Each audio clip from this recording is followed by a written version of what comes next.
Thank you, Chairman Graham, Ranking Member Schutz, and good to be with you again, Secretary Rubio.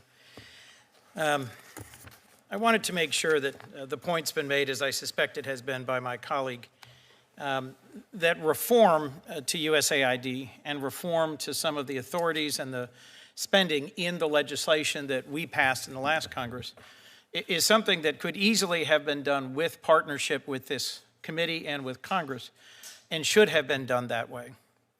I wanted to touch on a few things that you and I worked on that I think deserve continued support and that I think are important for us to sustain. Senator Graham and I worked to pass the Global Fragility Act in 2019. You were a co-sponsor. It was signed into law by President Trump. And it's designed to save literally billions of dollars by addressing root causes of terrorism in fragile countries. As you put it at the time, as the U.S. responds to humanitarian crises, we must address the factors driving instability and violence.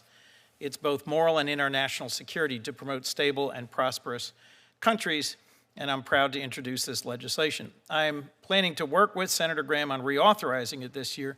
The primary implementing entity had long been the Bureau of Conflict Operations and Stabilization.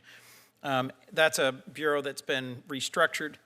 Do you still agree it's in our national interest to have a targeted strategy to address the root causes of terrorism? And will you work with us to sustain the capabilities we need in the State Department to continue the Global Fragility Act's work? Yes, and let me add to that because it's a good example. Number one, part of the reorg, just because we got rid of an office, named something, doesn't mean the function goes away. It means that we want to drive that through the regional bureau. So a great example of global fragility, I keep going back to this over and over again, is Syria.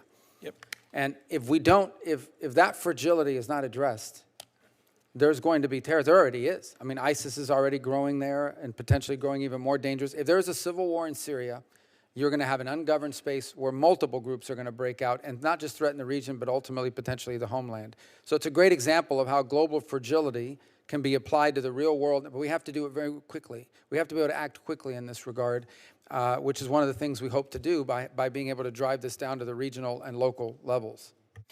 I also work closely with Chairman Graham, with Chairman McCall, with Ranking Member Meeks, and over 100 co-sponsors of both parties to enact the U.S. Foundation for International Conservation.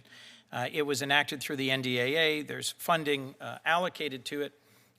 You stated in your confirmation on January 15th that this was the sort of public-private partnership that struck you as deserving of support, and I would hope you would move quickly to execute creating it. It simply requires your signature, and obligating the funds and appointing the board.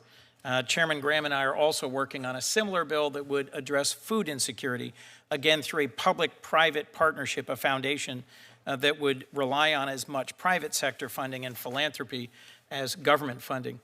Do you still support these foundations, and is this something you look forward to working with? And we'll get you an answer. I mean, we'll get you a decision on that very quickly, which is what you're looking for, is us to go through and try to implement the law.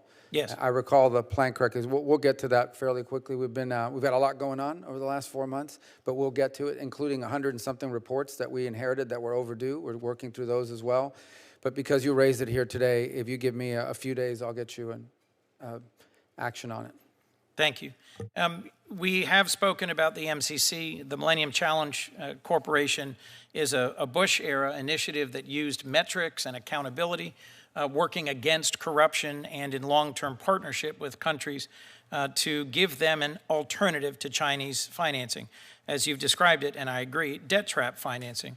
There's current compacts active in countries like Indonesia, the Solomon Islands, Nepal, Kiribati, where it gives transparency and cost sharing. You are the chair of the board of the Millennium Challenge Corporation. I understand from our discussion this morning that you're aware it's in some transition. Can you just confirm it's going through reform and will not be shut down wholesale? Yeah, I can confirm. We're on the board. We don't operate it, obviously. We're on the board, but it's not a State Department function. We are one of the board members, albeit the chair, and actually our deputy, Chris Landau, is serving in that role when I'm not available to be at these meetings and so forth. My understanding as of the latest updates that I've gotten with the work that's being done is it is undergoing a reform effort, or streamline effort, but not a takedown effort. I think it would be an unforced error for us to hand away the relationships and the competition with China that are metrics-based and transparent that the MCC has put in place. So I hope to work with you on that. Last, your testimony highlights an America First Opportunity Fund as a flexible and responsive account that will address waste and foreign assistance and be more agile. But at least as I see it in your proposal, the account replaces $9 billion of programs with a $3 billion account to cover everything from countering the PRC, countering Russia, aiding Jordan and others.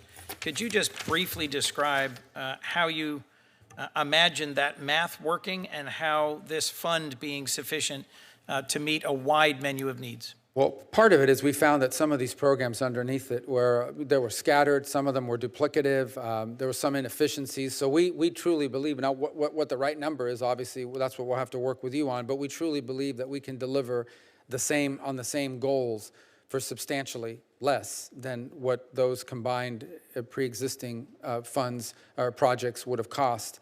But what it's going to enable us to do is to ensure that assistance funds are directed towards the highest priority projects that we may have on any given basis, on any given moment, given global events that are happening. It provides enough, in addition to these existing programs, it provides us being nimble enough to deal with a contingency in a world that rapidly evolves, as opposed to having to go back and repurpose existing funds to do it.